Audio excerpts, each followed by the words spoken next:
The law of connection says that leaders touch a heart before they ask for a hand. You see, in order to grow with people, in order to grow followers, in order to grow other people, in order to grow other leaders, you have to first connect with them. And connection requires communication, connection requires relationship, connection requires a lot of things. See, in fact, number one thing you have to do to connect with other people is you have to first connect with yourself.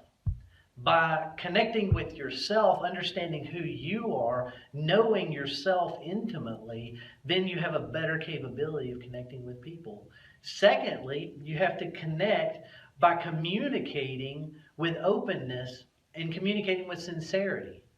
You see, people that hide things, the skeletons in the closet, people that keep things away from other people, they don't get connection, they get distrust. The third thing you have to do is know your audience. Who are you talking to? Who are you trying to connect with? Are you on a stage speaking to people? Are you in a group teaching to people? Or are you just trying to connect one-on-one with this individual? If you don't know who you're dealing with, how can you effectively deal with them? If you don't know who the person is, how can you build that relationship between the two of you? The fourth thing is live your message. You see, you have to practice what you preach. There's nothing worse than hearing somebody who says one thing and does something completely different. We see it all the time. There's gurus all over the place that talk about living a prosperous life or do this to gain fame or do this to gain wealth. And yet they don't do what they say. Live your message and practice what you preach. The fifth thing is go where they are. In order to connect with people, you have to find them in their natural habitat. It's no different than going on an African safari. You want to see what real animals are like in the wild, you have to go to the wild. So go where they are, meaning if your market is in a certain location or if they frequent somewhere, go there and connect with them there. Number 6 is focus on them and not you. One of the things I've said for years is that people like people who are like them. But the other thing besides that is, see, the more you talk to me about you, the more you're going to like me. And so if I'm talking to you and connecting with you, if I talk about you, then you're going to feel more connected to me because you are opening up to me. Number 7 is believe in them. If you don't believe in someone, then they're not going to connect with you.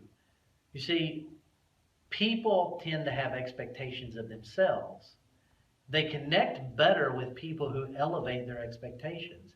They connect better with people who have faith that they're going to be able to accomplish. People that have faith that they're going to be able to do great things. And so by believing in the people, you can get more out of them.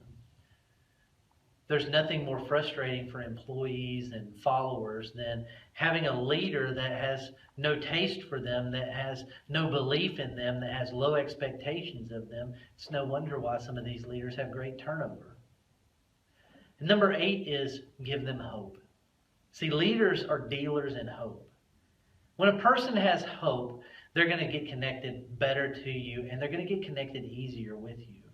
We give them hope by giving them a strong vision. Not only your vision, but help them create their own vision for their own life.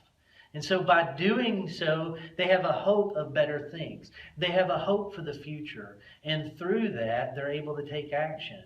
And because of that, they're able to build stronger connection.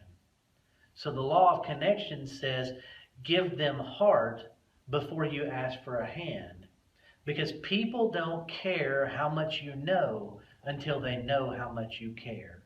And that's the law of connection.